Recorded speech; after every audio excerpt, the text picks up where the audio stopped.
Welcome to one of my Runeterra highlight videos. I highlight a different deck almost every single day of the week. If you enjoy the content, remember to like the video, subscribe to the channel, and leave a comment down below. Enjoy. Alright, let's just dive on into some games, shall we? We're playing some Lucian Kalista this morning. This was a build-around submission from a viewer that asked me to put Lucian and Kalista together in the same deck. These two champions have really reasonable synergy together because they have similar level up conditions. So Lucian here says, I level up when I've seen 4+ allies or an allied Senna Sentinel of Light die. Then he goes from a 3-2 with quick attack into a 4-3 with double attack, that each round, the first time an ally dies, you get to rally, which means you get to attack again. So you can attack twice on your turn or once on your opponent's turn with this, which is sweet. Lucian recently got kind of a power level upgrade because it used to be that this couldn't trigger the first time. It couldn't trigger the same turn that Lucian levels, but it can now. So this is especially powerful with things like Blighted Caretaker that summon multiple ephemeral things, as well as Haunted Relic. For example, something that's frequently going to come up is, you know, let's say your Lucian's already seen 2 things die in the round. Well, if you've seen 2 things die previously, and then you Haunted Relic, the first 2 Unleashed Spirits are going to level Lucian, and the third one's going to trigger his rally to let you rally again. Kalista levels in a way that's similar to Lucian, like I said, 4-3, but only has to see 3 allies die. And then her leveled mode summons an ephemeral thing the first time she attacks each turn. So if you get to live the dream of having leveled Kalista and leveled Lucian out at the same time, leveled Kalista guaranteed triggers your Lucian to give you another attack because Kalista summons something that's ephemeral attacking alongside her. The rest of the deck is kind of the kill my own stuff package. We've got some Ravenous Butchers here, which is a 0 mana 3-2 that requires you to kill an ally when it comes into play.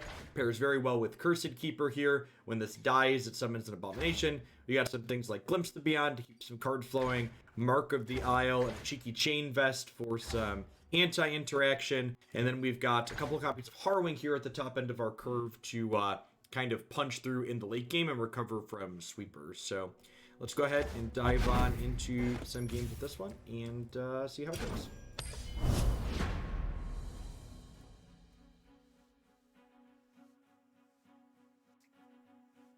How's non-sub-only mode going? What's going on, Ironclad? Well, welcome back.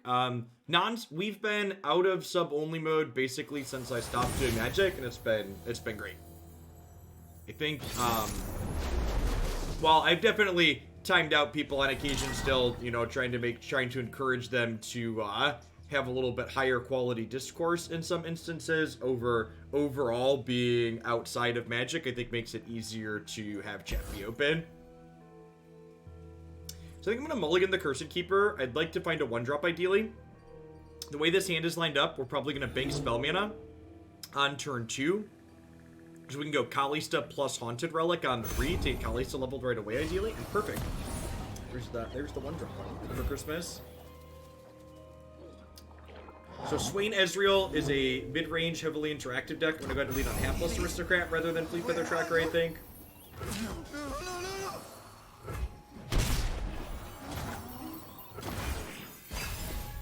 Yeah, the L guy. And honestly, I think, and this is something that I personally didn't realize either. I think, things have gotten worse in recent years with stuff surrounding Magic and like decisions Wizards has made, especially as Arena's become their primary product and is super predatory. But, I think a lot of people, and this is something I definitely did, underestimate how much constantly being annoyed with the company that makes the game you're supposed to be playing for fun impacts your mental. And it's like it's very easy to not see that, I think. I think I'd rather get Kalista leveled here than Lucian. Lucian just dies to a Mystic Shot. They could have a deal 3 to interact with this, but I think that's pretty unlikely. Usually they have more deal 2s, Death's Hand and Mystic Shot notably. So I want to wait to play Lucian until I can protect him with Sharp Sight, I think. Am I quiet compared to the game? Oh, pull me up a touch.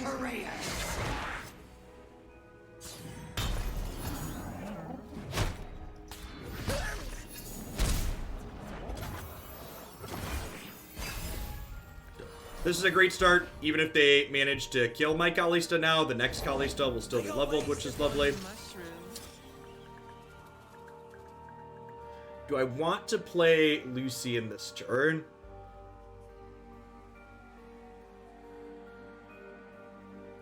Yeah, I agree. I agree with that, okay. Yep. I think I'm gonna wait to play this till next turn and go Fleet Feather Tracker plus Cursed Keeper this turn. Again, want to wait to play this until I can hold Sharpsight up, and I'd like to use as much mana as possible this turn.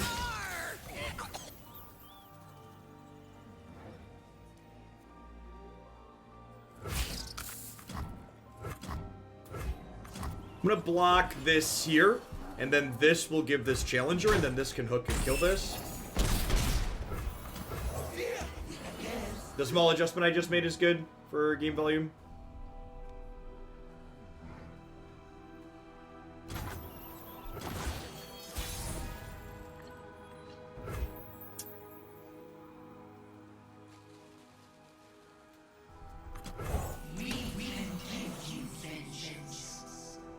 I'll find vengeance on my own. Perfect.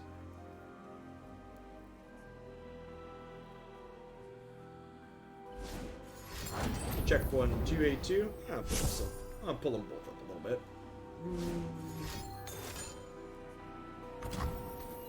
We are Mystic Shotting my Kalista. Yeah, that seems fine for me. And then I'm going to order Lucian last, so that way if other things die here...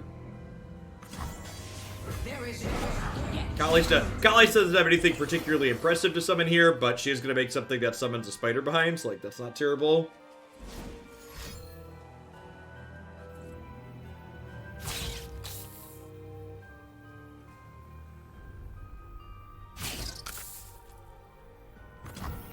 Blocking my Cursed Keeper seems great for me. Deal.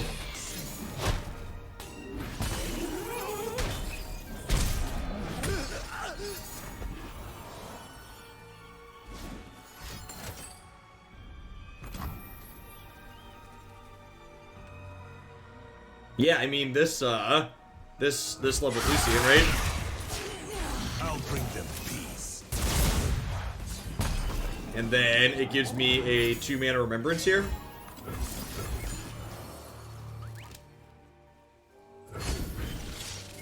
Double-edged. Thank you for the entire year of support. Let's get your sword to go with that shield. Thanks for keeping me around. Welcome back.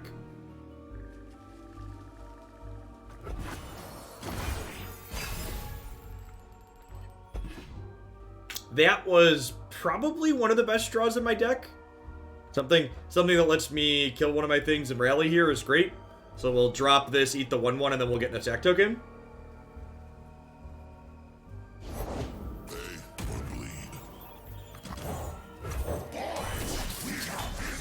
We got visitors. Mentor Reckoner is an interesting one for them to be playing. Usually one you see.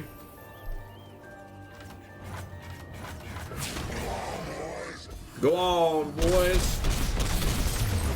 Miss Thanks. Thank you for the 15 months. Welcome back. Good afternoon. And stay dead.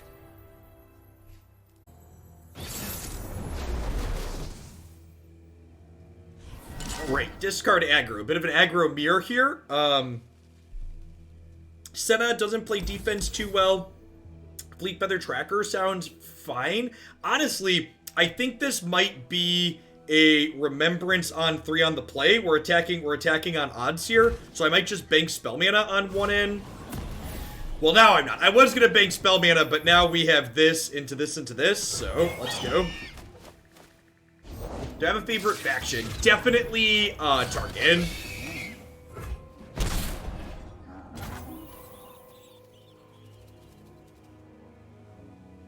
So you don't gain LP when your opponent instantly concedes, but I'm pretty sure they still lose LP.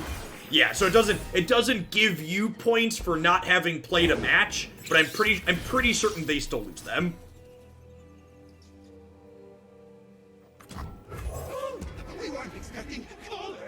Now, the Lucian draw is interesting here.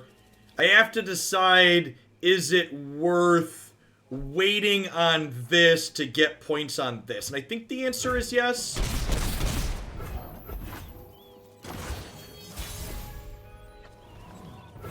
That's a great draw. Yeah, so I think the play now is we go this, into Butcher on here. There's a chill in the air.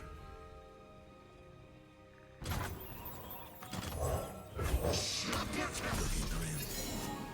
Supper time.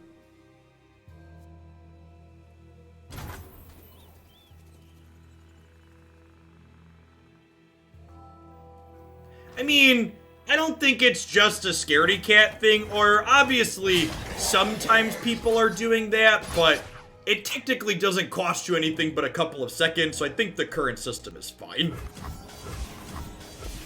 I think real life happens occasionally. I don't know. I think we've all had points where you hit Q and then something comes up and you have to drop the Q right away. I think that's one of those things where people too often attribute malice to where, like, there's other explanations. So, Riot has said they plan to do some kind of rotation at some point. We don't currently have any information as to extra details into what exactly that means. And honestly, I think there's a chance that Riot doesn't even know exactly what they want to do with rotation yet. What I'm about to say next is purely speculation. I don't know anything official that you don't know, but I would estimate that the earliest we will see a rotation happen in Runeterra is February of 2022. And the reason why that would be my estimation is the 6 card drops that we will see in 2021 will be the card drops adding the last 2 regions to the game. And I would be very surprised if Riot has a rotation before they have all of the regions added to the client. We shall not rest until all betrayers are paid.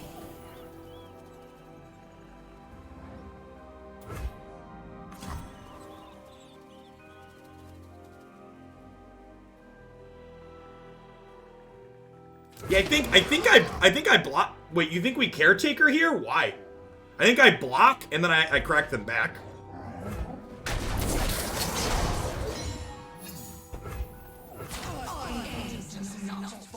If they want to trade here, that's fine.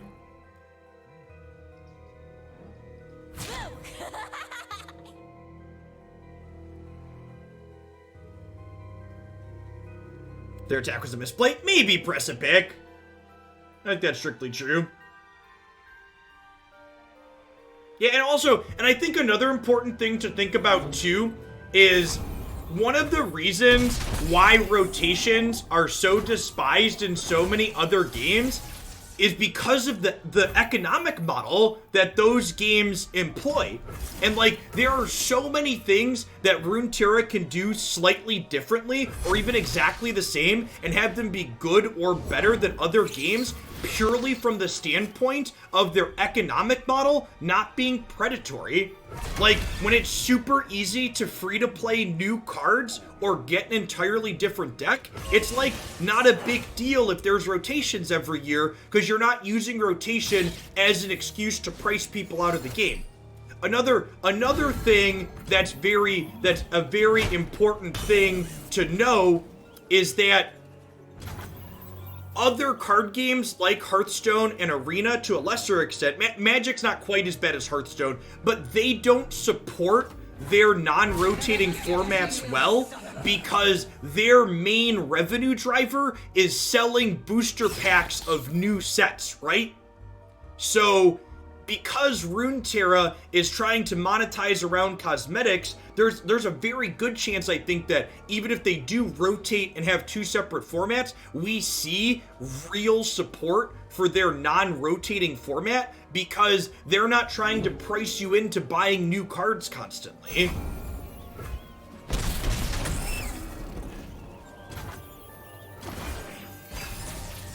So, rotations aren't strictly about stopping power creep, Toolboxer, so much as they're about creating formats that keeping variety going in formats. So I think the idea that rotations only exist to stop power creep, I think, is silly. Yeah. Because, like, there's something to be said about having a format that's consistently similar and one that you enjoy because it's consistently similar, but variety's the spice of life too, right? So, like, well, I definitely hope that Runeterra, when they do have rotation, is going to have a well-supported non-rotating format. I also like the idea of there being one that does rotate to keep up with that. And so long as you support your rotating and your non-rotating format equally and let players choose basically which they prefer to play, it's really not a big deal.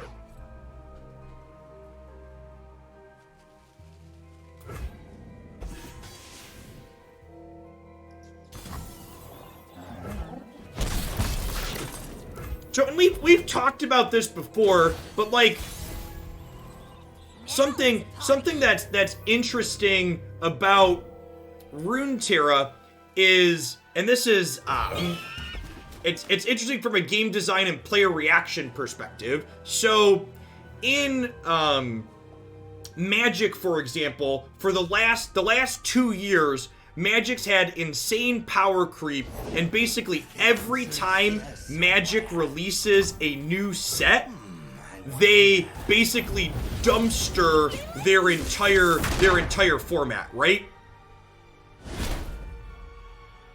I do not have any affiliate codes directly for this. I am here plugging Runeterra stuff and playing it because I love it and I think it's the best game out there.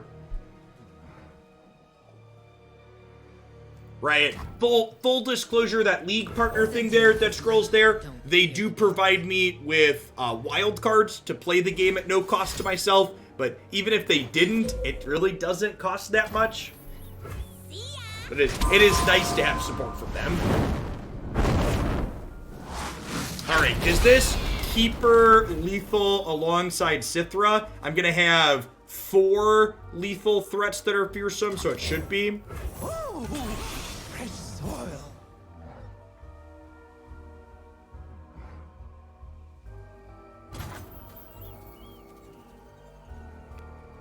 So, we attack with all of these. Sithra makes these spooky scary. They only have 3 blockers for my spooky scaries. Afternoon mid. Moon, thanks for the follow. Welcome to Hoaglandia.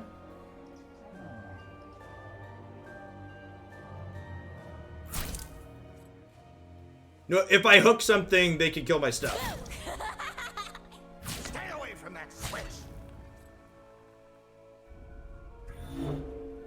Yeah, this deck's been really sweet so far. I like when my highlight decks pick themselves very easily. I think they'll start rotation. Yeah, I would bet that they will, Codeman Jack. Obviously, like I said, I don't have inside information, even though I am a league partner, but I would bet we see I would bet that we see a rotation happen in early 2022 after we have all 10 regions. So Johnny Gangplank, been a hot second since I've seen this one. I'm gonna mulligan the Harrowing to start. Keep the rest of these, seems good with level 1 drop. A Big Toe, thank you for the 16 months of Prime. I really appreciate that. There's a lot of great people making a lot of great stuff on Twitch. Thanks for shipping your Bezo bucks this way again this month. Perfect.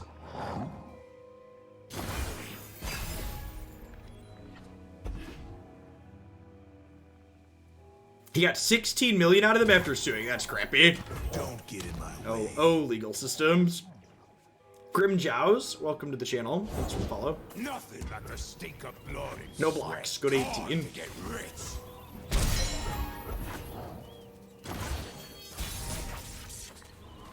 I think I open on Senna here, so that way if they kill either of these, the other one gets supercharged. And then next turn we can go Kalista into Relic, and then Relic again on the following turn. Purity and peace.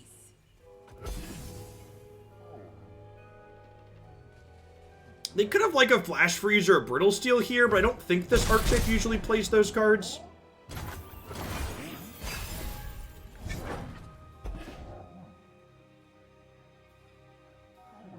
The dead don't need riches.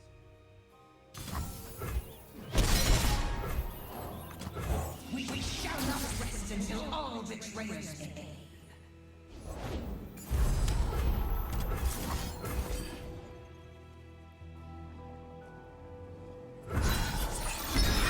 How's Butcher felt? Butcher's been okay.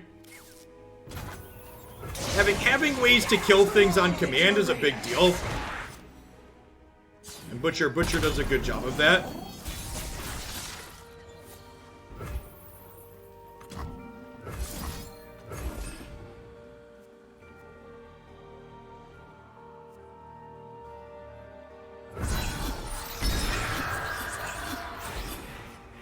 That's a job we consider single combat. Having a way to kill things that they can't respond to is important, and we don't really have chunky units that are good to do that with regards to what's it called?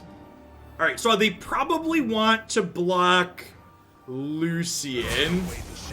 Do I hook a keg with Lucian here to just kill their barrel? Probably not. It can't block anyways, right?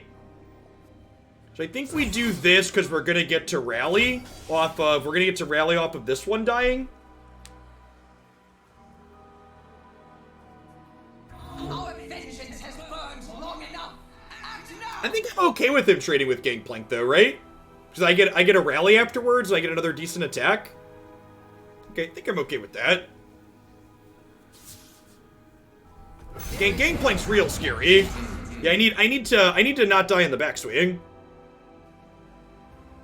And like, if this dies, Senna goes crazy, right?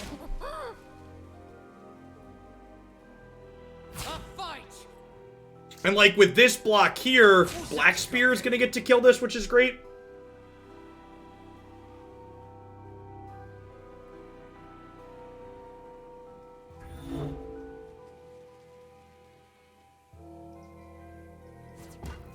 Croyan won't do any good.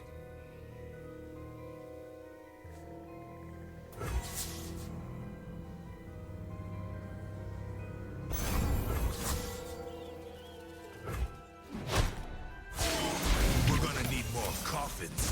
So he levels. This causes a rally. These trade because of double attack. This gains double attack.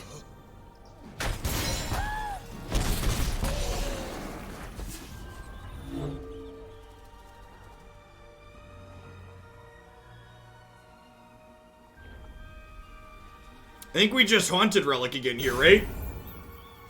Remember, this is not summoning things when she attacks. I guess I could Black Spear this and attack. Oh yeah, that's lethal, right? If I Black Spear here, they block here. Oh no, she's not summoning anything, right? We just said that. Maybe I should have done this. Yeah, it's still fine. We're gonna put him real low. I think I'm gonna kill their keg. Cause I can't kill them anyways. Say your farewells.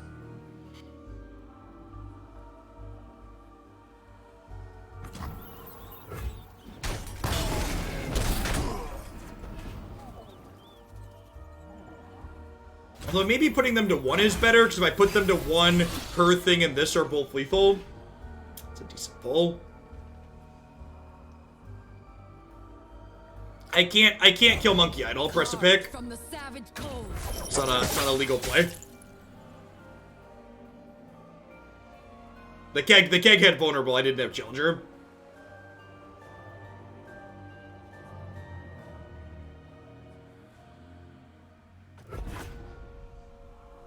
Ride onward.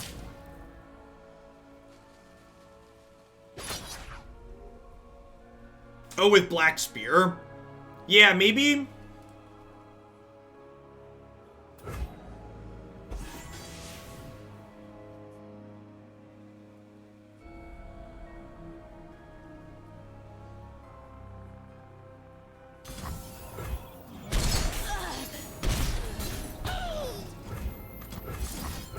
Afternoon, Logan.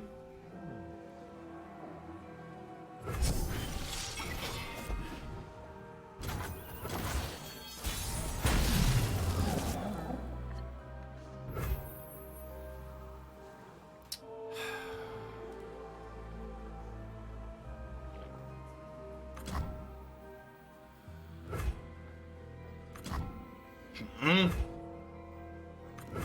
open on this and see what they do. Federi, thanks for the follow. Welcome to the channel. I am very good at rolling Radiant Guardian so far today. If they have double warning shot, we're dead here. Oh, actually, you know what? Did I mess this up?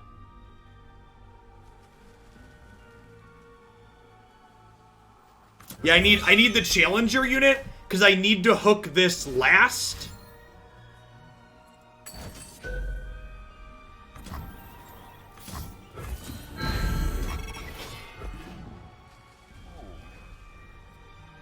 Because I need this to not deal damage to me until they've died.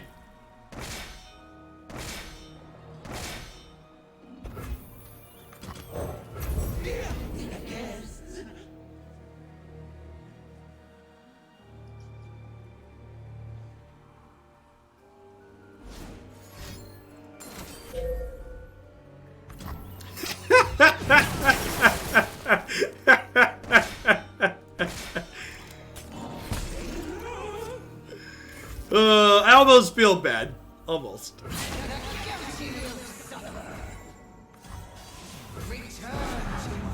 So, it's important to hook this last. So this way, if they have warning shot, all of my attackers get to get their damage in before this trigger happens and frostbites me with this. Which is why it was important to have that last. Got fortunate with those make it rains, obviously. But, you know, hashtag sometimes lucky.